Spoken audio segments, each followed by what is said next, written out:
Gunfire at a Trump rally in Pennsylvania in what the FBI is now calling an assassination attempt against the former president.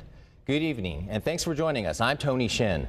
Well, that shooting happened only a few minutes into the rally in Butler, Pennsylvania, leaving the former president with injuries to his ear. The Secret Service killed the gunman, but his identity has not been released. Another person was also killed and two others critically injured. Is that the FBI stands with the people of Butler County in western Pennsylvania, and our hearts go out to the victims of this heinous act which occurred today. This is our community, and I want to let the public know that the FBI has deployed a number of our resources, including investigative agents, our evidence response team, bomb technicians, and we have additional resources coming from other field offices, as well as from FBI headquarters, including our evidence response from Quantico, Virginia.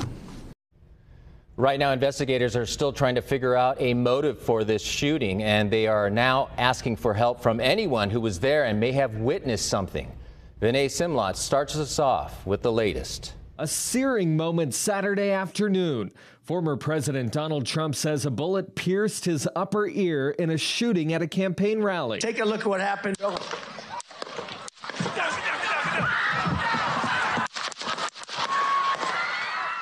You can see the moment President Trump grabbed his face and ducked. In a post on Truth Social, the former president says he immediately felt the bullet ripping through his skin.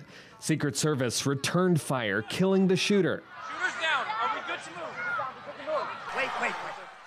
As Secret Service lifted Trump up, he fist pumped to the crowd. Photos show blood on Trump's face. Easton Smith says he was standing outside the western Pennsylvania rally by the fence. Probably a minute or two before the shooting, saw a guy, gray shirt, climbing up the metal roof on the building right beside us. He says he saw the shooter with a rifle over his shoulder. Yeah, after that, a couple shots fired off. President Biden says he's been briefed on the shooting. He cut his weekend trip to Delaware short after the attack on the former president. There's no place in America for this kind of violence. It's sick. It's sick. President Biden spoke with former President Trump on Saturday evening. The idea that there's political violence or violence in America like this is just unheard of. It's just not appropriate. And everybody must condemn it. The Trump campaign says the Republican National Convention will begin Monday as planned. In Washington, I'm Vinay Simlat. And tonight, reaction to that shooting continues to come into the Fox 5 newsroom. Mayor Todd Gloria saying political violence is unacceptable. It doesn't matter what party you belong to or what you believe. It is wrong.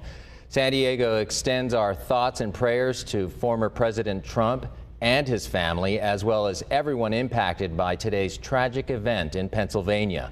We are also hearing from former President Barack Obama. He says there is absolutely no place for political violence in our democracy. He also went on to say we should use this moment to recommit ourselves to civility and respect in our politics. Independent presidential candidate Robert F. Kennedy Jr. said in a statement, quote, "Now is the time for every American who loves our country to step back from the division, renounce all violence and unite in prayer for President Trump and his family." And Vice President Kamala Harris saying she is relieved Trump is not seriously injured and that violence such as this has no place in our nation. We must all condemn this abhorrent act and do our part to ensure that it does not lead to more violence. Well, we hope you stay with Fox 5 for continuing coverage on the Trump rally shooting. In our next half hour, we will hear from witnesses about the moments after the shots were fired. We will also have all the latest updates in the investigation on the Fox 5 free app.